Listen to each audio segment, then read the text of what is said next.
Tu nous parlais, toi, de pourquoi cette étude, pourquoi vous avez décidé avec le département des Landes de mener une étude sur le sport et la pratique féminine du sport dans les Landes. Voilà, donc bonsoir à tous déjà, merci Margot. Déjà, ça a été une volonté politique au niveau du département de s'intéresser au sport au féminin, et pour ça, il fallait avoir des données. Et le fait d'avoir commandé cette étude a été très très très éclairante, parce que ça va permettre pour nous, pour les prochaines, enfin pour ma délégation et pour ce mandat, de pouvoir diriger nos futures politiques concernant toutes les structures sportives. Et enfin, on en parlera après un petit peu par rapport à la volonté du département. Mais avant de commencer, il fallait quand même faire un diagnostic de terrain, et donc d'où la commande de cette étude à Melitza. Mais Melitza parle un petit peu des détails. Mais voilà, la volonté politique, c'était de s'intéresser au sport au féminin, de s'intéresser surtout à la condition féminine dans les Landes, et en passant par le prisme du sport, et ensuite on fera d'autres études sur d'autres thématiques. Mais voilà, le département des Landes s'intéresse à la condition féminine, s'intéresse aux femmes, s'intéresse au sport pour les femmes, et donc d'où cette étude. Melitza, elle a révélé des spécificités relatives au territoire landais quant aux pratiques sportives et aux pratiques féminines en particulier. Est-ce que tu peux donc entrer dans les détails de cette étude?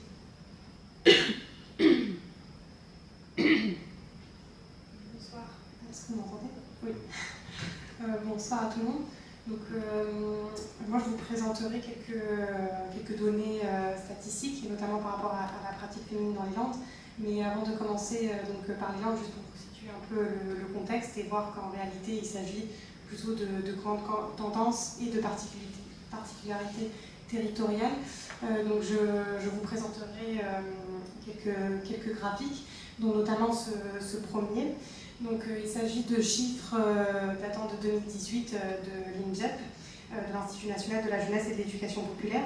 Et il rapporte que la Nouvelle-Aquitaine se situe au-dessus de la moyenne des régions de la France hexagonale, étant donné qu'elle compte 24,3 licenciés pour 100 habitants et 38,5% de licences féminines. On voit que la moyenne générale, c'est 22,4% sur l'ensemble du territoire de France hexagonale. Et donc, elle représente la 4e place parmi les régions françaises. Donc là, c'est le premier graphique qui vous montre que bien qu'il y ait quelques petites différences, on voit que dans l'ensemble, on va dire que les chiffres ne sont pas, c'est pas des grands écarts. Et donc, pour vous présenter plus en détail le cas de la Nouvelle-Aquitaine, et donc notamment des Landes, que vous pouvez voir ici. Et le département des Landes, c'est le département le plus sportif de France en termes de nombre de licenciés pour 100 habitants, donc avec 29,6 licences pour 100 habitants.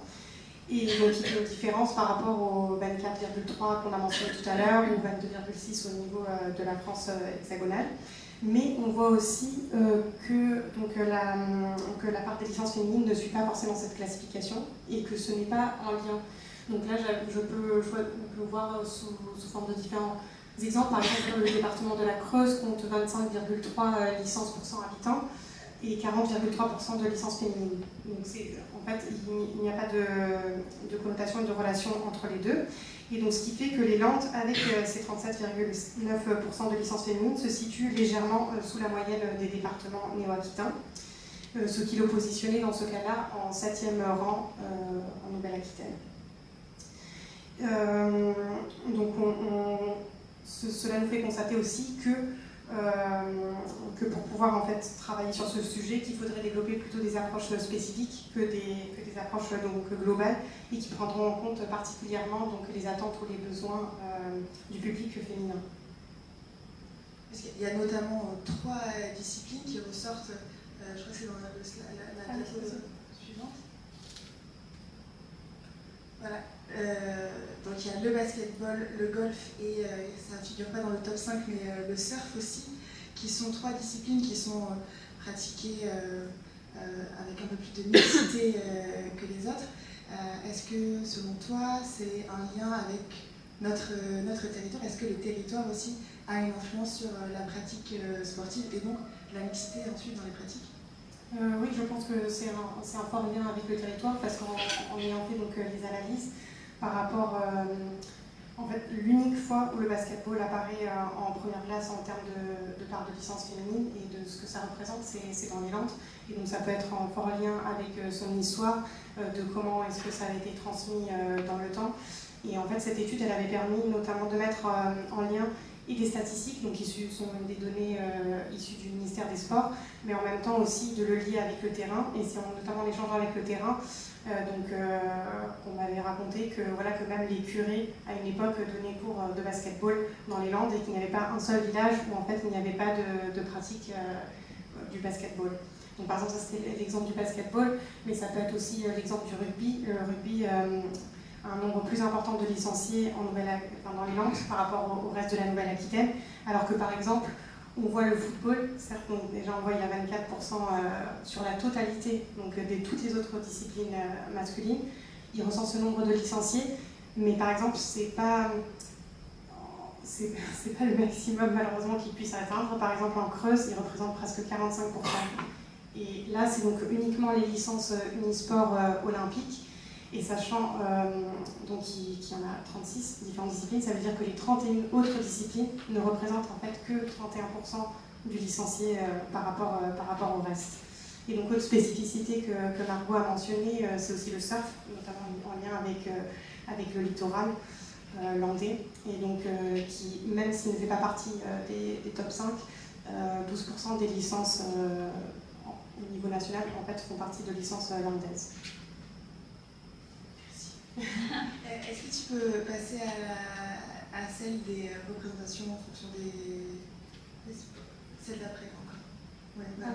Donc, l'étude révèle aussi que plus une discipline compte un effectif féminisé, plus les filles ou les femmes se dirigent vers cette discipline. Oui, en fait, on a pu constater que donc, les femmes ou les hommes ils vont se diriger vers des disciplines où il va y avoir déjà un certain pourcentage et nombre de licenciés féminins ou masculins. Donc par exemple, 41% des hommes qui possèdent une licence sportive, comme vous le voyez ici à votre gauche, donc pratiquaient un sport dont la part des hommes était comprise entre 90 et 100% d'hommes, donc déjà qui pratiquaient. Et par exemple, seulement 9% des femmes qui détiennent une licence sportive olympique, elles pratiquaient un sport dont la part des femmes était comprise entre 0 et 10%. Et donc il va y avoir plus de femmes qui vont pratiquer des disciplines où il y a entre 25 par exemple et 40 ou 45% de femmes que de choisir une discipline qui est déjà très... où le nombre de licenciés masculins est plus important. Donc là, je me tourne vers est-ce que selon vous, ce graphique peut être... alors pas représenter les représentations, mais être en lien avec justement les représentations et l'importance des représentations, du fait que certains sports soient associés aux femmes et à la féminité, et certains sports soient associés à la masculinité et non. En tout cas, il y a effectivement une logique. Hein, les personnes vont vers des pratiques où il y a des individus qui leur ressemblent, qui y sont, hein, dans la reproduction. Hein. Je voudrais juste faire un commentaire par rapport à tout à l'heure. Hein, vous disiez que dans les Landes, il y a beaucoup plus de licenciés féminines au basket.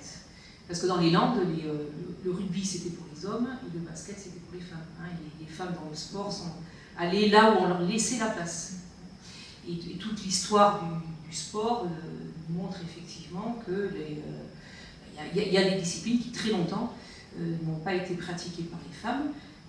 Et donc logiquement on en voyait peu parce que c'était très difficile d'abord d'être accepté. Il y a eu des époques où c'était interdit, hein, il y avait des contre-indications médicales, et donc voilà, elles se sont rabattues sur les disciplines où on leur permettait d'évoluer et où surtout on ne remettait pas en question leur féminité, hein, puisque plus un sport était reconnu comme un sport masculin, ou en tout cas mettant en avant hein, toute la virilité recherchée, plus on disait, si les femmes le pratiquent, elles vont se masculiniser. Hein. Il y avait des discours, hein, même des médecins qui disaient que c'est des femmes qui pratiquaient le rugby ou le foot avaient les poils qui poussaient, elles perdaient leurs règles. Voilà. Et on mettait souvent en avant aussi la perte de la fertilité. C'était des femmes qui se masculinisaient finalement. Donc elles ont tellement eu peur, hein, pendant des années et des années, des femmes, des siècles hein, aussi, hein, de ce discours-là, qu'elles se sont rabattues sur des disciplines où là, elles étaient autorisées, puisque c'était des disciplines qui mettaient en avant la féminité, ou qui même développaient la féminité, comme la danse, le patinage artistique, l'athlétisme après, hein, qui intègre les femmes depuis très longtemps. Et le basket dans les jambes, là on leur a laissé la place. Et pour aller à l'encontre de cette masculinisation, il y a toute une stratégie qui est mise en place à côté, à travers les médias, à travers les journalistes, les termes qui sont employés quand on parle des sportifs, encore aujourd'hui, pour valoriser plutôt un corps féminin qui va rentrer dans la norme, dans le standard, et on va s'intéresser plus à ce corps féminin qui reste dans la norme, plus qu'à la performance sportive quand on s'intéresse aux femmes à travers les médias notamment. Mais la performance sportive, effectivement, il faut qu'elle soit quand même limitée hein, dans certains sports. Enfin, je ne sais pas si vous vous souvenez de l'histoire de Caster Semenya, hein, qui était une athlète qui a, en 2008, je crois, au Jeux de Berlin, avait fait une course extraordinaire. Au départ, tout le monde l'a acclamé. Et puis après, parce qu'elle était bien devant toutes ces autres coéquipières. Et à un moment donné, on a dit, mais peut-être que c'est pas une vraie femme. De suite, la suspicion. Vous vous en souvenez pas de cette histoire? C'est une histoire dramatique. Cette femme a été sortie du monde de la compétition, elle était dans l'obligation de passer des tests hein, LGBT pour prouver vraiment qu'elle était une femme. Si il y avait hermaphrodisme avéré, il fallait qu'elle suive un traitement hormonal. Hein, et le choix, c'était soit vous êtes une vraie femme, soit vous quittez le monde de la compétition et on vous retire votre titre. C'est extrêmement violent, hein, puisque du jour au lendemain, la presse au niveau international hein, disait est-ce que Semenya est une femme ou un homme ou un hermaphrodite. Caster Semenya, c'est un cas dont on a beaucoup parlé. Elle a subi un traitement hormonal hein, pour pouvoir revenir dans la compétition. Maintenant, elle est moins bonne. Il y a des sportives qui ont arrêté. Il y en a qui sont tombées dans une très forte dépression et certaines se sont suicidées. Ça, on n'en parle pas, mais il y a des sportifs qui se sont suicidés parce qu'on les a suspectés de ne pas être des vraies femmes. Et sachez quand même que le règlement prévoit hein, pour les personnes hermaphrodites, il faut qu'elles subissent des examens et des chirurgies correctives. Et donc effectivement, le sport, c'est un champ hein, très particulier dans le monde social où on va se permettre de déterminer qui est vraiment homme, qui est vraiment femme. Dans d'autres domaines du champ, dans d'autres champs sociaux, c'est inimaginable. Quelqu'un qui, dans le monde du travail, une femme qui serait performante dans le monde du travail, on ne va pas dire, c'est bizarre, elle doit être homme. On entend quand même hein, des discours, c'est pas une vraie femme, alors si en plus elle ne fait pas d'enfant, ben ça ne m'étonne pas, enfin, voilà, il n'y a que sa carrière qui compte. Mais on ne va pas quand même jusqu'à leur imposer des examens. Mais, et donc le champ sportif, hein, effectivement, c'est un champ qui va vraiment surveiller les corps et les punir. Alors, les punir s'ils prennent trop de dopage, si ça se voit trop, hein, si on dissimule son sexe, mais en fait c'est jamais arrivé. Hein. Mais il y a toujours cette suspicion qui pèse sur les femmes. Et donc je me perds un petit peu là, parce que je suis sur le fait que, oui, donc le monde du sportif hein, attend que voilà, les femmes soient des vraies femmes. Et pour qu'elles soient des vraies femmes, il faut qu'elles répondent à des canons classiques de la féminité. Et donc, quand elles sont sur le terrain, ok, elles jouent, et puis dès qu'elles sortent, hein, dès qu'elles retrouvent la sphère publique ou la sphère privée, eh bien, on va leur demander de donner des gages de féminité. va montrer des sportives en maillot de bain. Il y a même des skieuses qu'on faisait poser en maillot de bain dans la neige. C'est vraiment n'importe quoi. Ce qui est du grand n'importe quoi aussi, c'est qu'elles acceptent de le faire. Ou comme une fois j'ai entendu aussi, alors ça change un petit peu, mais ça n'évolue pas beaucoup quand même, des rugbywomen où on disait, voilà, on les traitait sur le terrain de crêpes chignon, et par contre, une fois qu'elles sortaient des vestiaires, on disait, mais finalement, elles sont jolies, elles sont des couettes, elles se maquillent. Ce qui est assez insultant, ce qui est assez violent, parce que voilà, il faut rappeler que, voilà, malgré ce qu'elles font, ce sont toujours des femmes, et surtout, il faut qu'elles s'imposent, de donner des gages de féminité, donc par des témoignages de leur vie de famille, qu'elles sont bien mamans, qu'elles aiment bien faire la cuisine pour leur mari, et donc oui, qu'elles aiment être féminines. À un moment donné, il y a eu la fédération de foot qui a voulu, il n'y a pas longtemps, qui a voulu mettre en avant le foot féminin. Je crois qu'elles n'ont pas besoin de ça parce qu'elles jouent très bien, elles n'ont pas besoin de ça, mais on les a fait poser avec un ballon et en petite tenue, en soutien-gorge. Alors, là où on peut dire qu'il y a du progrès, c'est qu'il y a le ballon. C'est vrai parce que ça a quand même donné lieu, cette utilisation de la féminité, à des créations d'affiches pour inciter justement les femmes à s'intéresser à une pratique sportive, notamment le basket. Je me rappelle d'une affiche de Bourges où on voyait une silhouette de basketteuse, a priori, en talons, avec une tenue archi-boulante. Il y en a eu des tas comme ça. Et la référence sportive, on la cherche.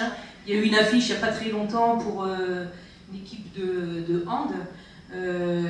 C'était pour une grande rencontre, et on l'annonçait, c'était une femme en guêpière, en talons, le pied sur un truc de cirque là, avec un fouet pour dompter on ne sait pas quoi, mais donc, en tout cas tout le monde pouvait fantasmer, mais il n'y avait aucune référence réellement sportive.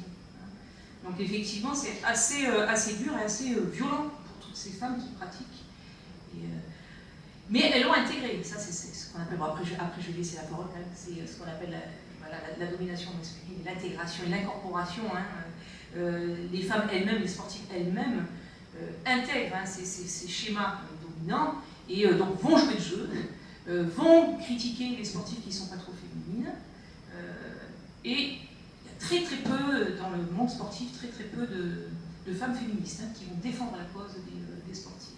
Il y avait eu une, d'ailleurs, c'est très bien, elle a remis le trophée à notre espagnol, tennisman, qui a gagné Roland Garros, Nadal.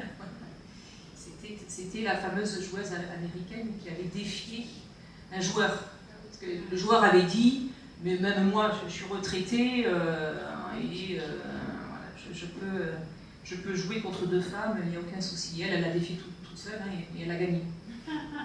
Mais on a soupçonné qu'il avait triché. Il avait laissé gagner.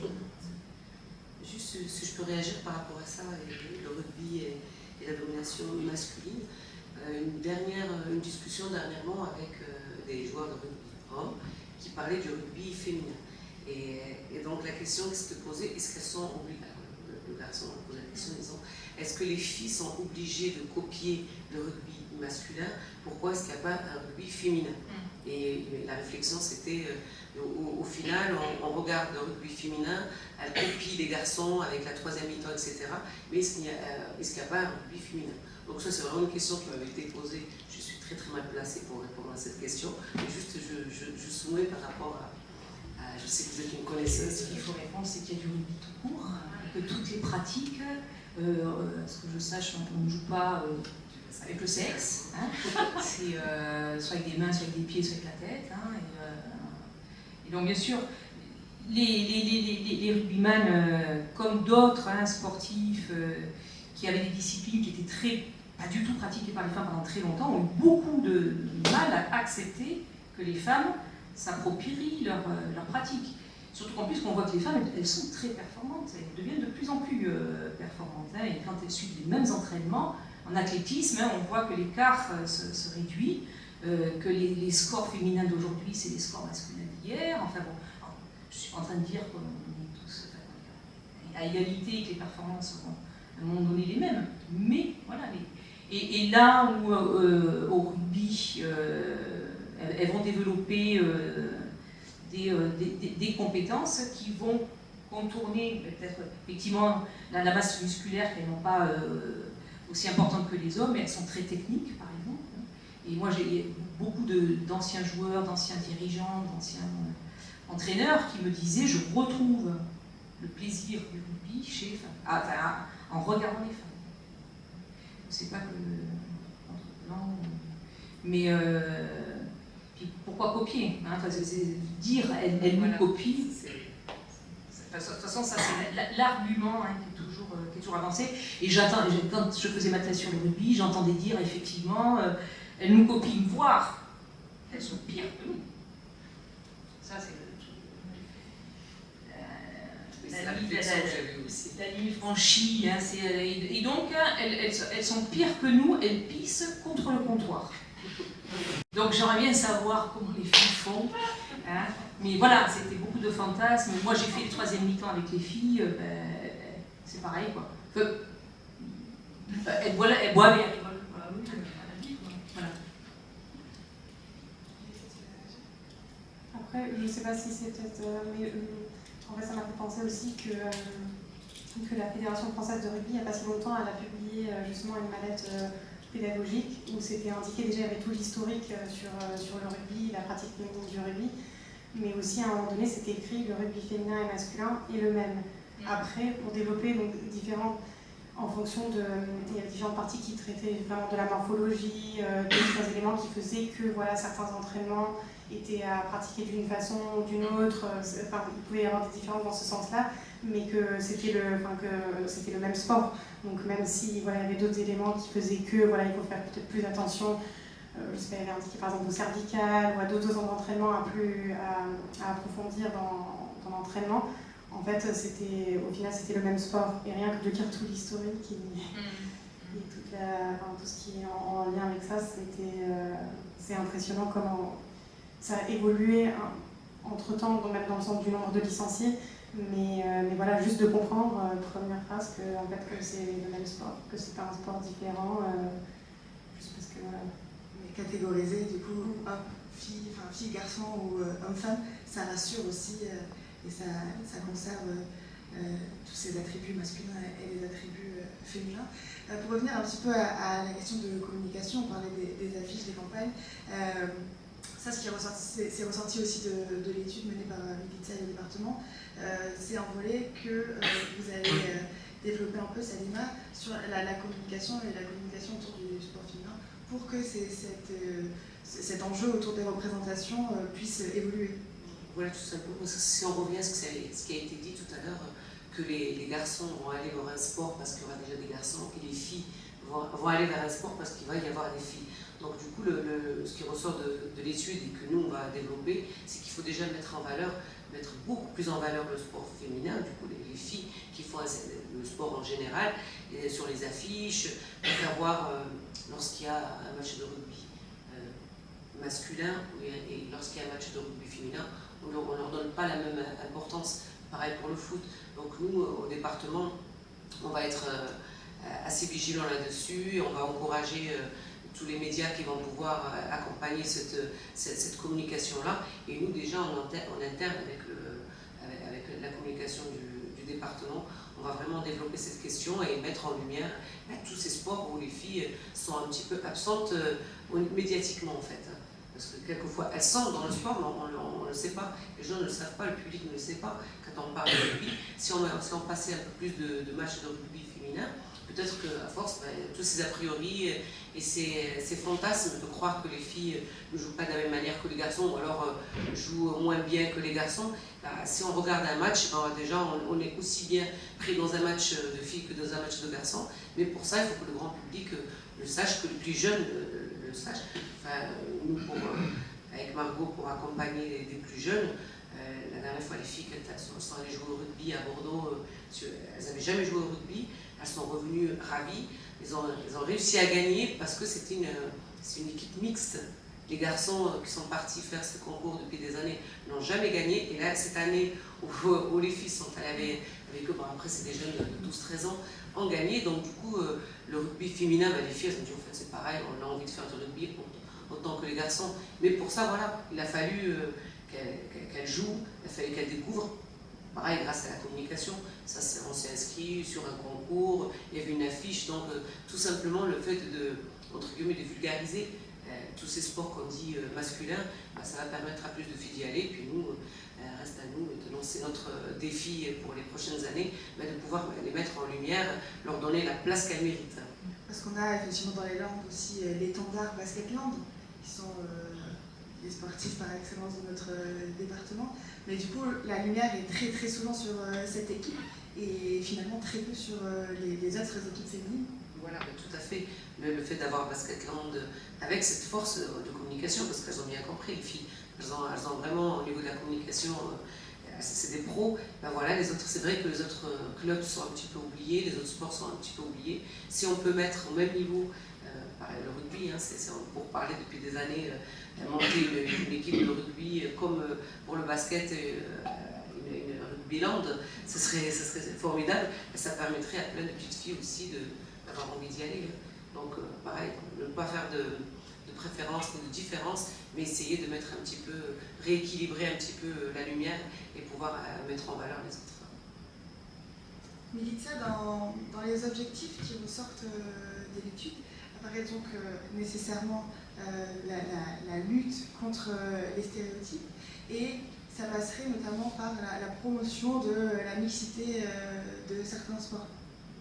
Oui, après dans les objectifs, on avait évoqué donc, et d'un côté, même si ça peut être très, très en lien et très associé, mais lutter contre les stéréotypes, justement comme on l'évoquait tout à l'heure, mais en fait de différentes caractéristiques qu'on associe en fait automatiquement au sport masculin ou au sport féminin, et en plus pareil, ça fait des siècles que c'est pareil, que on peut le lire par différents auteurs ou en sociologie, que tout ce qui va être ballon, utiliser sa force, ou tout ce qui n'est pas ou en fait d'utiliser des armes ou autre, en fait ça ne va pas être catégorisé comme sport féminin, alors que tout ce qui est plus esthétique, comme l'évoquait Madame Sauter, ou tout ce qui est danse, etc., va être lié plus au féminin. Donc déjà tout ce côté-là, mais il y a aussi la promotion de la mixité. Tout à l'heure je vous présenterai aussi un autre slide qui le montre bien, mais dans certaines disciplines où on retrouve très peu de femmes, alors qu'il n'y a pas raison, comme vous venez d'évoquer, que ce soit pour le rugby ou pour le football ou pour une autre discipline. Mais donc d'essayer en fait à travers des actions qui vont vers la promotion de la mixité, en fait de changer cet état des lieux, parce que là ça va être un état des lieux en lien donc pour essayer de... C'est le premier qui a été mené par le département et qui est spécifiquement concentré donc, par exemple sur les politiques sportives, mais ça pourrait être tout aussi bien fait dans d'autres domaines. Si je peux juste réagir par rapport à ça et les sports mixtes, juste avant de venir, on a proposé à l'école du Pavotte les jeux en bois. On a enlevé le ballon, on a proposé des jeux traditionnels, et là tout de suite, suite à une étude, on avait fait une étude avec l'école du Pavotte pendant 5 ans avec une sociologue sur justement le sport, la cour de l'école et les garçons et les filles. Dès qu'on met des jeux plutôt collaboratifs ou des jeux participatifs, on enlève le ballon du milieu, de suite les équipes elles sont mixtes, automatiquement il y a des jeux de stratégie de suite, les garçons vont vers les filles en se disant elles vont être plus stratèges que nous pour certains jeux, et du coup les équipes elles sont tout de suite mixtes. Là, juste avant d'arriver, on a pu le reconstater en regardant avec une institutrice en disant voilà, on a enlevé le ballon à midi aux enfants, et du coup il n'y avait plus de disputes entre les enfants, ils sont tout de suite mis autour des jeux en bois pour jouer.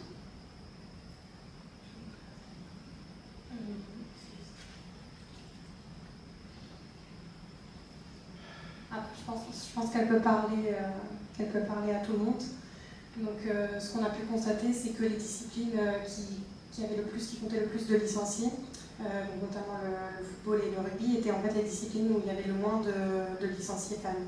Donc par exemple pour le rugby, c'est 90% de licences masculines, donc 11 406 licences, 7875 licences contre 858 licences féminines uniquement. Et par exemple, pour le football, c'est les 11 406 licences contre 17 licences féminines. Donc on voit en fait un grand écart. Et qu'à l'inverse, donc certaines disciplines comme l'équitation ou la gymnastique ont 85% de licenciés féminines et 15% de licenciés masculins. Ce qui peut être très intéressant ici, même si ce n'est pas forcément la présentation du slide même, c'est peut-être d'évoquer l'exemple de l'équitation où la majorité donc, des licenciés sont féminines, mais en fait où c'est vraiment un cas spécifique en ayant donc, rencontré le président du comité d'équitation des Landes, où donc à 4-5 ans, en fait, que ce soit garçons ou filles, ils pratiquent l'équitation. Et donc une fois arrivés même déjà au primaire, donc même pas au collège ou autre, en fait on catégorise ce sport comme féminin, ou un sport où les garçons ils vont pour brosser les crins du cheval et en fait pas du tout pour pratiquer de l'équitation. Et ce qui est quand même encore plus surprenant, c'est que donc, malgré ces 85%, dès qu'il s'agit de la pratique professionnelle, ça va être des hommes à qui on va confier en fait, les chevaux de compétition et qui vont faire de la compétition. Il y avait aussi la question donc, justement, qui a été soulevée tout à l'heure aussi, du fait que les femmes peuvent tomber enceintes et donc en fait que le cheval sera confié à quelqu'un et qu'en fait il ne sera pas valorisé et on va dire qu'à ce moment-là, voilà, il n'aura pas toute son utilité qui avait été prévue. Mais c'est vraiment intéressant comme exemple parce que justement c'est tout le contraire, par exemple, et en fait même au sein de disciplines, on peut le voir. Et après on a toute une autre, donc on a le basketball qui quand même, donc on a déjà évoqué tout à l'heure, mais qui fait contraste donc avec 45% de licences féminines et 55% de licences masculines. Mais on a toute une autre série de sports donc, où on retrouve de la mixité, mais en fait où il faudrait peut-être qu'il y ait d'autres davantage, qui soient promus davantage ou qu'on en parle davantage, peut-être qu'on en entend beaucoup moins parler. Et c'était intéressant de voir aussi en ayant étudié quelles sont les disciplines qui reviennent toujours, donc par exemple le football et toujours l'équitation en premier pour les femmes, sauf dans les Landes, le basketball. On voyait par exemple que la voile en Charente-Maritime c'était la première discipline, le ski en Savoie c'était la première discipline avec le plus de licenciés femmes. Mais en fait le fait d'isoler un peu ces autres disciplines, on n'en parle pas autant, on médiatise peut-être pas autant. Il y a des actions peut-être à mettre en œuvre pour que voilà, cette mixité qu'on retrouve au sein de la discipline, qu'il y ait bien plus de licenciés qui la pratiquent au final. Parce que pour certaines disciplines, on va retrouver moins de 4000 licenciés, mais par contre, on va avoir plus de mixité au sein de cette discipline même. Et donc c'est sûr qu'il y a c'est des constats un peu plus ingénieurs, mais c'est sûr qu'il y a des actions ou des choses à mener. Anne, pour avoir étudié la construction sociale du corps dans le champ sportif, quel est votre regard sur la pratique mixte? Je fais d'abord un commentaire. Ce que vous dites là par rapport à l'équitation, donc ça fait très très très longtemps que les femmes pratiquent l'équitation. Hein, justement, ça fait partie de ces disciplines qui valorisaient la féminité. Alors, elle est maintenant en Amazon, hein, donc elle était quand même bien plus forte parce qu'elle avait un appui, hein, et la cravache qui jouait le jeu de l'autre jambe. Donc, historiquement, elles ont eu leur place là. Mais après, c'est pas étonnant, effectivement, dès qu'il s'agit du monde de la compétition, de monter les meilleurs chevaux, c'est pas étonnant qu'on y retrouve les hommes, mais comme ça se passe partout, dans tous les champs sociaux, hein, dans le monde de la recherche, on va avoir beaucoup de femmes dans certains domaines de recherche, mais par contre, très peu de directrices de recherche. Hein.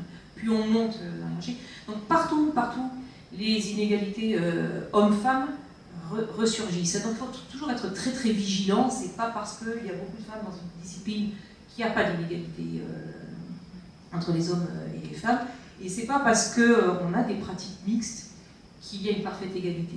Alors, c'est intéressant les pratiques mixtes parce qu'effectivement, surtout chez les enfants, hein, c'est effectivement chez les enfants qu'il faut commencer le travail. Hein, parce qu'ils voilà, ils se découvrent les uns les autres, ils se disent bah, finalement elle n'est pas si nulle, elle peut nous apporter.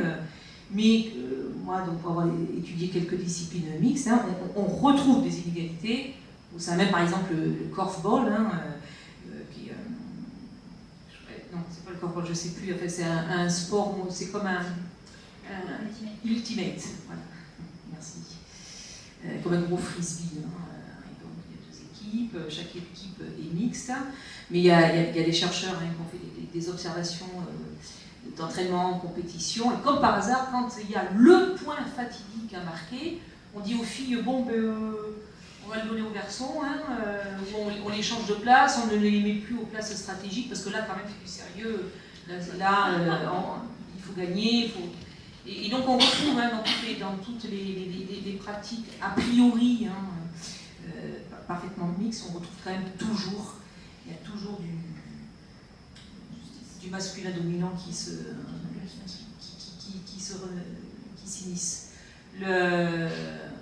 Par rapport à ce que vous disiez sur les jeux de la cour de récréation, effectivement, des études de sociologues, d'anthropologues ont montré que l'occupation de l'espace de la cour était très différenciée selon les filles et les garçons, que même quand les garçons jouent au foot dans la cour, les filles n'osaient pas traverser la cour pour aller d'un lieu à l'autre, elles font tout le tour, alors que les garçons, ils osent quand même, ceux qui ne jouent pas au foot.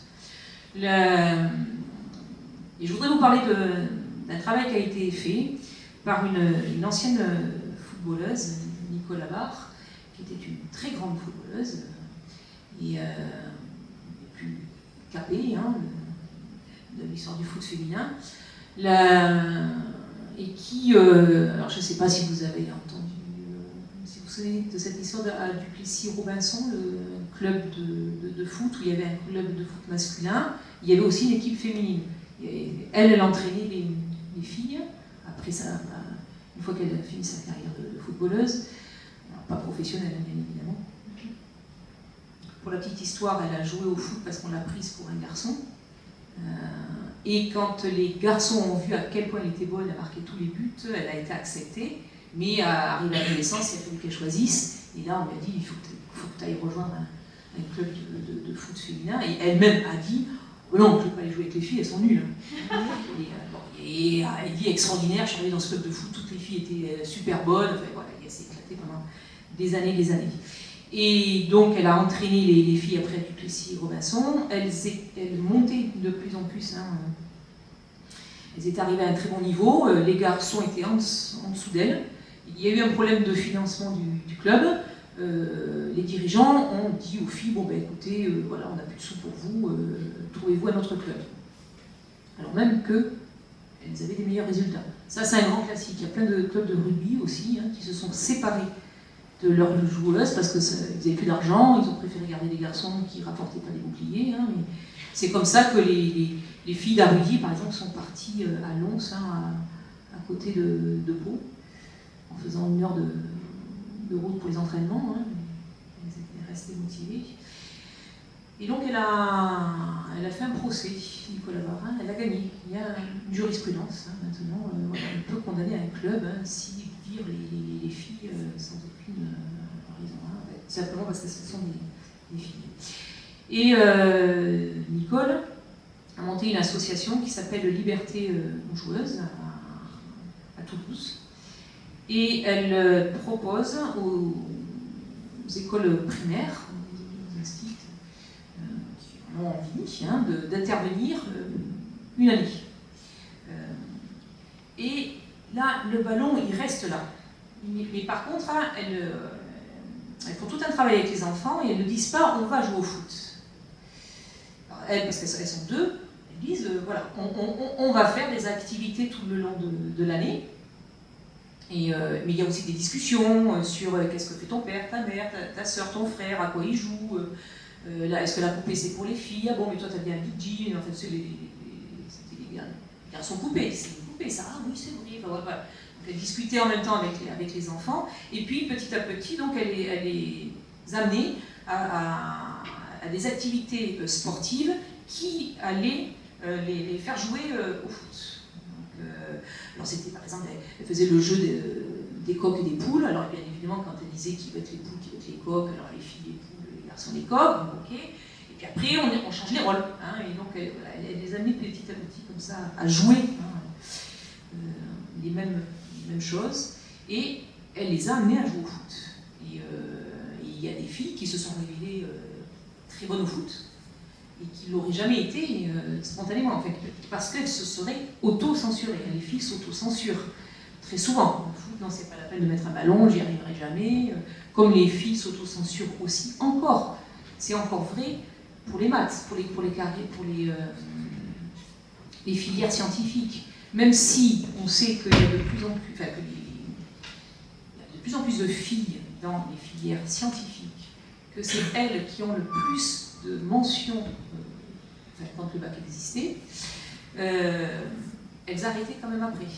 Hein, on ne les retrouvait pas en école d'ingénieur ou dans les cursus universitaires poussés dans les maths ou les sciences dures, ce qu'on appelle dur.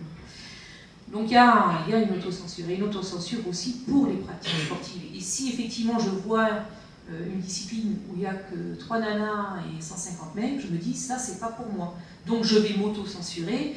S'il n'y a pas de filles, c'est que les filles ne doivent pas être bonnes là-dedans, c'est que si j'y vais je vais me ridiculiser. Et donc voilà. Et on est dans la reproduction, et une reproduction qui se fait d'autant plus facilement qu'il y a une partie qui est très contente que ça se reproduise comme ça. Et donc Nicolas Barre, dans ses actions, a amené tous les enfants à jouer au foot, mais aussi à permettre aux garçons qui n'aimaient pas jouer au foot de jouer à l'élastique avec les filles. Et les instituts disaient c'est extraordinaire parce qu'elles se sont rendues compte après que la cour de récréation n'était plus utilisée de la même façon et que les filles et les garçons jouent au foot ensemble. Et ça avait des répercussions bien évidemment aussi au niveau de l'école, enfin du temps scolaire. Il y avait plus de collaboration filles-garçons.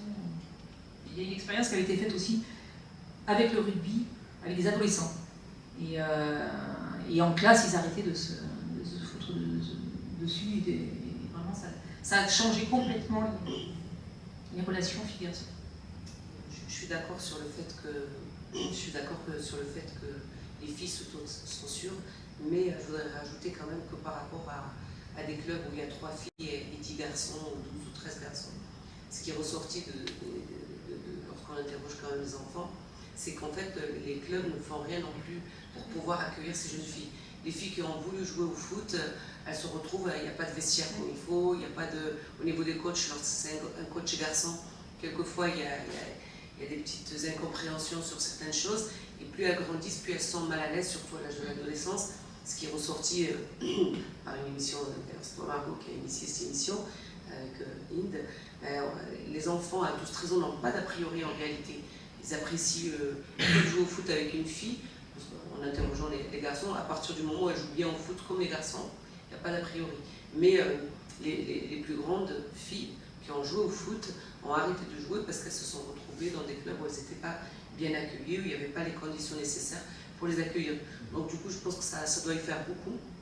Et ce sur quoi nous, on va essayer de travailler, c'est d'encourager ces clubs à pouvoir vraiment accueillir correctement les filles sur des disciplines telles que le rugby, le foot ou autre, mais qu'elles puissent, qu'on n'affiche pas seulement le fait de se dire on a envie que les filles jouent un peu plus à des sports, mais qu'on puisse les accueillir.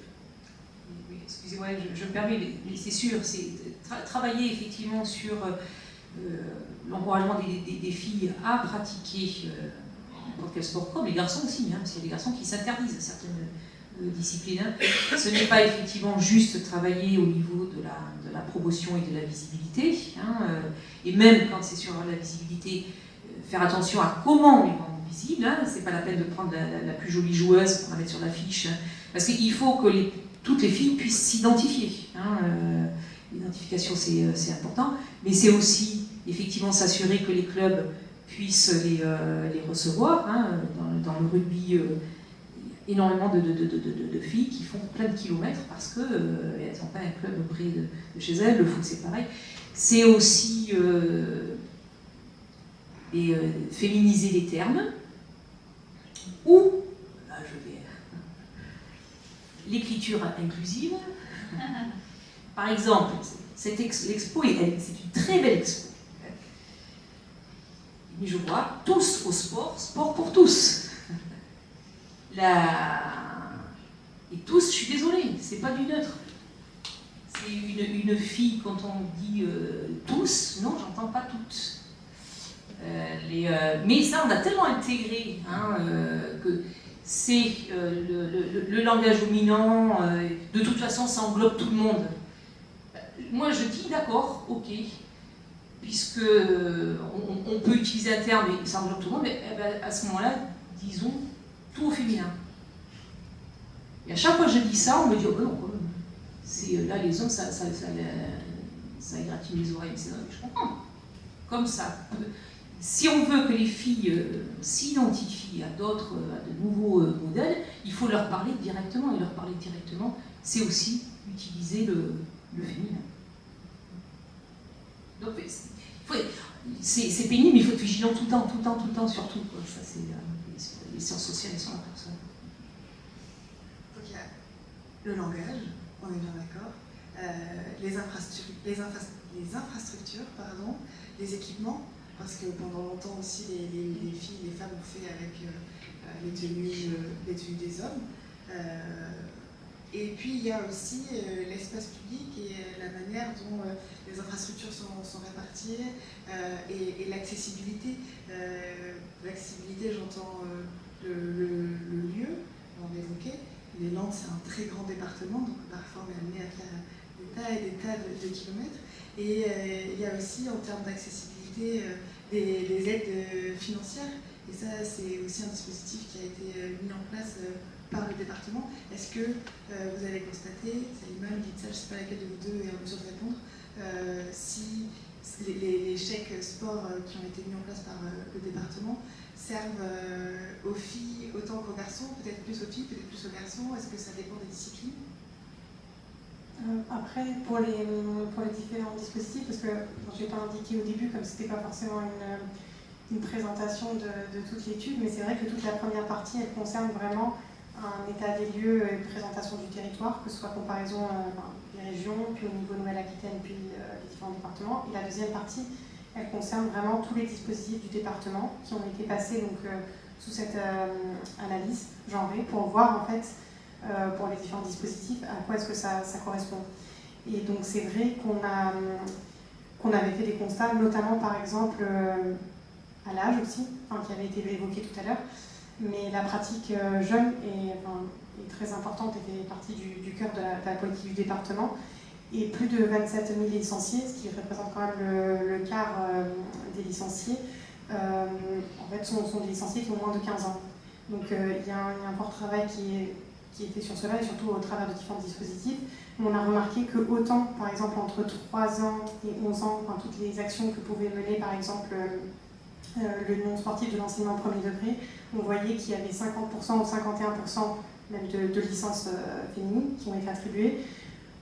Autant, par exemple, bien que, en fonction aussi de l'âge, on retrouve des différences quand on a analysé, par exemple, tout ce qui est en lien avec l'Union nationale du sport scolaire et que ça concernait l'âge de 11 à 15 ans, on voyait déjà qu'il y avait des différences, que ça faisait 60% de licences masculines, 40% de licences féminines, et on les retrouve, par exemple, aussi dans l'échec sport.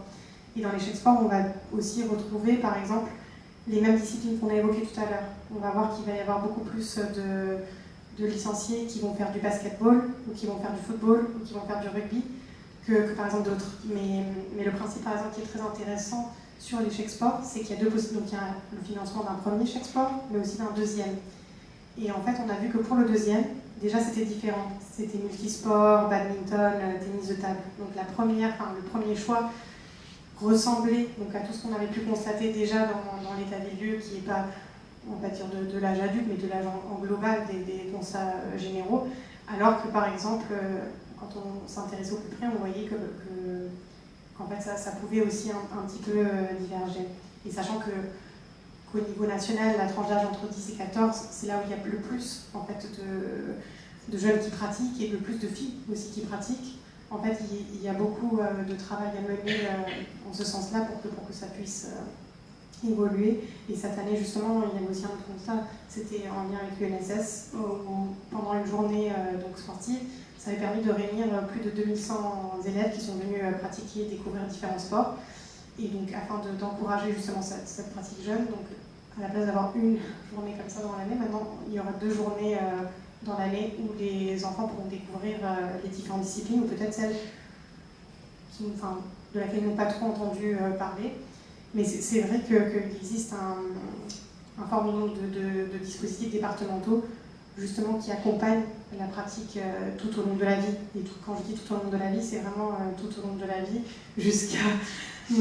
vraiment jusqu'à l'âge où en fait les tendances s'inversent complètement. Donc avec le service SAPAL, où on a pu constater que justement c'était 70% de femmes. Là, c'était aussi lié en lien avec l'espérance. À partir de quel âge, non? Donc là, c'était tout ce qui est retraite. Retraite, EHPAD. Et donc on parle plus forcément de sport, là on parle d'activité physique. Et on va retrouver, c'est un petit peu le cycle de vie, et on va retrouver là par contre plus de femmes. Mais il y a eu différents constats, et c'est cette évolution en fonction de l'âge qui a permis de voir qu'il y a différents points où il y a une petite rupture ou une chute. Et souvent chez les femmes, on dit souvent que c'est dans l'adolescence, mais ils ont constaté que c'était plus même au niveau, après études, ou au début des études, ou le premier travail, le premier enfant. Et après, ça correspondait à d'autres données, par exemple de l'âge moyen en France du premier enfant, qui correspondait à 28,8. Mais ça, en fait, on a essayé de tout regrouper et de faire passer les différents dispositifs qu'on a pour voir pourquoi, quel est l'état des lieux, pourquoi est-ce qu'on va retrouver tous ces éléments-là. Après, on n'a pas pu analyser tous les aspects, mais c'est vrai qu'il serait intéressant de voir justement est-ce que les clubs se situent exactement là où il y a aussi l'équipement sportif, combien est-ce qu'il y a de clubs, combien est-ce qu'il y a aussi au sein de ce club de pratiquants féminines, de pratiquants masculins. Mais voilà, c'est un chemin. Par rapport à ce que tu as dit, la mobilité, c'est aussi, on peut constater que les clubs sont quand même dans les grandes villes, enfin les principales, que ce soit Dax, Mont-de-Marsan, et que justement la proposition de sport un petit peu méconnue, il n'y en a pas tant que ça en réalité sorti des grandes villes, donc ce qui fait que quand on est un petit peu éloigné des villes principales, on n'a pas accès à tous ces sports non plus. Il y a pas, voilà, non seulement ils sont méconnus, mais en plus ils ne sont pas partout sur le territoire.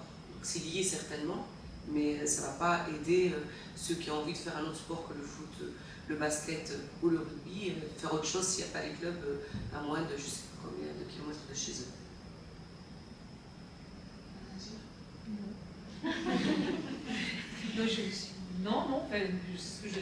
Ce que je disais, effectivement, il faut être attentif à tout ce qui peut faire un frein. Et notamment, ces freins-là vont s'adresser surtout aux filles, parce que les clubs vont d'abord penser des aménagements pour les garçons. Comme vous dites, il n'y a pas des vestiaires, il n'y a pas de vestiaires pour les filles. Sachez, pour montrer quand même le poids de l'histoire, les clubs de rugby, les équipements de rugby au départ étaient interdits aux filles. Les filles ne pouvaient pas les s'entraîner sur un terrain masculin. C'est pas si vieux que ça. On a quand même eu ici une très grande équipe féminine, Erne, et puis il y a eu la Teste. La Teste de Buche, c'est une des premières équipes féminines en France, qui ont gagné des titres, on les a pas mal oubliés. Mais il y a tous les aspects dont il faut tenir compte. Et puis par rapport à l'espace public aussi, tout ce que l'on développe dans les villes, les fameux city-stades, pour permettre la pratique sportive pour les jeunes. Une équipe de chercheurs sur Bordeaux, avec Yves Rebaud, un sociologue, qui montre que ces aménagements-là n'ont pas été pensés non plus pour les filles. Ça a été pensé pour les garçons. D'abord, ça a été fait pour les garçons. On partait du constat que les jeunes, il fallait les occuper pour pas qu'ils deviennent délinquants, qu'ils fassent n'importe quoi. On s'est dit, c'est les garçons qu'il faut occuper parce que c'est eux qui font des bêtises, donc c'est eux qu'on doit faire venir sur les city-stades. Les filles c'est bon, elles iront à la médiathèque, elles iront lire des livres, elles seront tranquilles. Non mais c'est vraiment, je suis à peine caricaturale. Et donc ça a été pensé pour les garçons, et donc en termes de positionnement dans l'espace public, on ne s'est pas dit, si on le met là, à la tombée de la nuit, c'est dans des espaces qui pourront peut-être faire peur aux filles, parce qu'on sait que la ville, les espaces urbains, ne pensent pas assez, alors maintenant on y réfléchit de plus en plus, mais ne pensent pas assez à la sécurité le soir et la nuit des jeunes femmes. jeunes femmes qui ne sortent pas parce qu'elles peuvent se faire agresser ou qui vont prendre des itinéraires beaucoup plus larges parce que là il y a du monde, parce que là il y a un bar, parce que là il y a de la lumière. Ce qui est quand même inadmissible. Que des femmes doivent toujours développer des stratégies pour se mettre en sécurité le soir et la nuit. Et donc ces stades, c'est la même chose. Et donc voilà, on se rend compte qu'il faut penser l'aménagement urbain différemment pour que les filles, elles aussi, puissent s'éclater et faire du sport en ville le soir. Dans les city-stades, lorsque les garçons jouent, les filles n'osent pas aller jouer, mais lorsque les filles jouent, les garçons arrivent de suite pour jouer. Et donc petit à petit, on arrive les filles petit à petit sortent du city alors qu'elles étaient là, elles s'en plaignent d'ailleurs, les filles, en disant on était les premières sur le territoire, mais dès que les garçons arrivent, ils s'arrangent pour qu'on sorte parce que de suite ils se mettent ils prennent l'espace, c'est incroyable. Et on a beau essayer de travailler avec les filles là-dessus, ben, il y a aussi plein de freins à faire tomber avant d'arriver à ce qu'elles-mêmes puissent défendre leur territoire ou alors jouer ensemble. Mais il y a toujours cette histoire de compétition. Lorsqu'on commence même dans un city, lorsqu'il y a un match qui commence, ben, très vite on élimine les filles parce que c'est un match et que du coup, ben, voilà, il y a quelque chose à gagner. Et là, on revient sur le côté masculin. Alors que les filles peuvent permettre de gagner.